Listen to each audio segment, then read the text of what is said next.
Hey guys, this side Aakash Gupta, currently second year student at AIIMS Delhi. In this video में cover करने जा रहा हूँ curriculum activity of allied health care in AIIMS Delhi. Means total क्या curriculum activity होता है allied health care का AIIMS Delhi में, उसका मैं डिकोड करने जा रहा हूँ। बेसिकली हमारे एम्स में टोटल 4 कोर्सेज रन कर रहे हैं। एक डीएच डेंटल डोरा BMRIT and OTT, total 4 courses run कर रहे हैं। अब इसमें देखते हैं टोटल कितने सीट्स हैं डिफरेंट कोर्सेज में। फर्स्ट बात जो एमआरआईटी के लिए टोटल 11 सीट्स है, डोरा के लिए 2 सीट्स है, डेंटल हाइजीन के लिए 2 सीट्स है एंड ओटीटी के लिए 20 सीट्स है। मींस टोटल 35 सीट्स हैं एम्स दिल्ली में हमारा।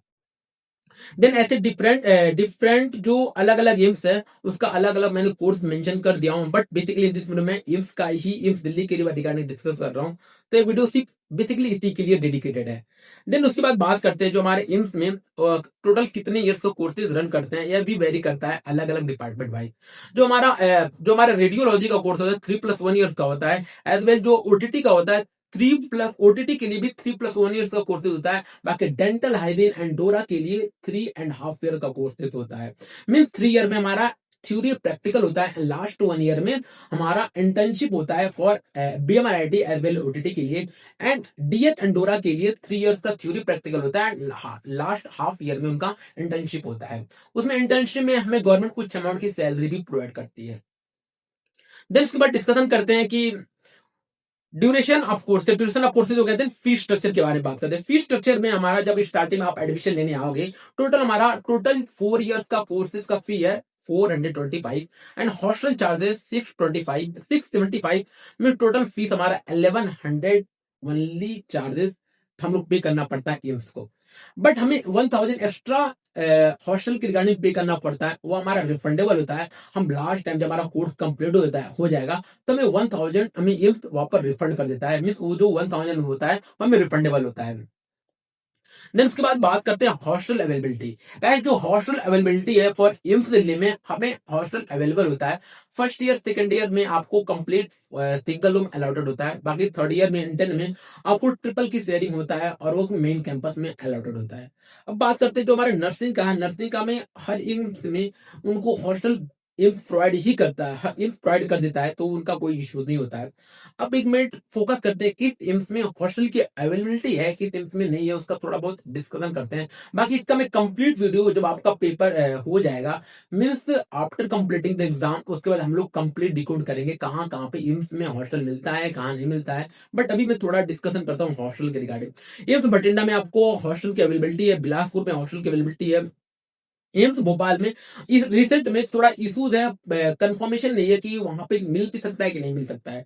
देन भुवनेश्वर में मिलेगा, बीबी नगर में कंफ्यूजन है, देवघर में भी थोड़ा कंफ्यूजन है, बट गर्ल्स को हॉस्टल मिलता है, बॉयज को मिल भी सकता है नहीं मिल सकता है। बाकी गोरखपुर में भी नहीं मिल रहा है, जोधपुर में लास्ट ईयर मिला था, इस बार मिल भी सकता है, कल्याणी में नहीं मिलेगा, मंगलागिरी में मिलेगा, प्रोस्पेक्ट नागपुर में प्रोस्पेक्टस में उन्होंने मेंशन नहीं किए हैं, बट चांसेस है वहां पे मिलने की।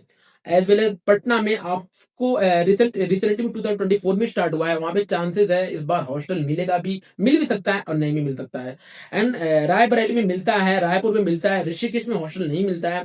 तो गाइस, जो भी हमारा कंफ्यूजन है, यह कंफ्यूजन को हम लोग आफ्टर एग्जाम में कंप्लीट क्लियर कर देंगे, क्योंकि एग्जाम क्लियर होने के बाद हम लोग वहां से बात करेंगे क्या इनका क्या प्रोस्पेक्टस में क्या मेंशन होता है। और कई बार प्रोस्पेक्टस में मेंशन करते हैं कि हॉस्टल नहीं मिलेगा, या अवेलेबिलिटी पर डिपेंड करता है, बट हमें कितनी बार मिलता है। जैसे एम्स में हमें मेंशन किया जाता है कि डिपेंड अपॉन अवेलेबिलिटी, बट तब भी हमें हॉस्टल मिलता है। तो ये वीडियो हम हॉस्टल के रिगार्डिंग हम एक सेपरेट वीडियो बनाएंगे, वह देख लेना आप। देन बात करते हैं फी स्ट्रक्चर, जो मेस का क्या फीस होता है। जो मेस का जो फी होता है डिपेंड करता है आप पे, आपका डेली बेसिस पे क्या मील है, डेली बेसिस पे क्या डाइट है, क्या शेड्यूल है, उसके बेसिस पे डिपेंड करता है। बट एज अ नॉर्मल हम लोग का टोटल फी होता है 3500 या 4500 के रिगार्डिंग होता है। एंड फैसिलिटीज के बारे में बात करें, हाई अफोर्डेबल हॉस्टल फीस होता है, 24/7 लाइब्रेरी होता है, 24/7 वाईफाई फ्री होता है, 24/7 इलेक्ट्रिसिटी होता है, प्रॉपर क्लीनिंग होता है, और प्रॉपर सब कुछ एम्स का सब कुछ फिक्स है, प्रॉपर वेल डिफाइंड प्लानिंग होता है। देन क्लासेस शेड्यूल बात करें, क्लासेस हमारा 9 AM टू 5 PM तक होता है। 9 AM टू 12 या 1 PM तक हमारा पोस्टिंग होता है। देन उसके बाद क्लासेस रन करते हैं according to the daily basis पे हमारा हर शेड्यूल फिक्स होता है, उसके अकॉर्डिंग हम रन करते हैं, उसके अकॉर्डिंग हम परफॉर्म करते हैं।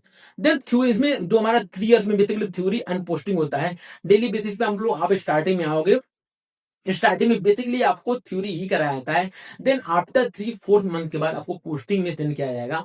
देन उसके बाद आपको डेली बेसिस पे पोस्टिंग होता है, अलग अलग डिपार्टमेंट का, अलग अलग डिपार्टमेंट का अकॉर्डिंग टू द शेड्यूल के अकॉर्डिंग आपको पोस्टिंग जाना होता है।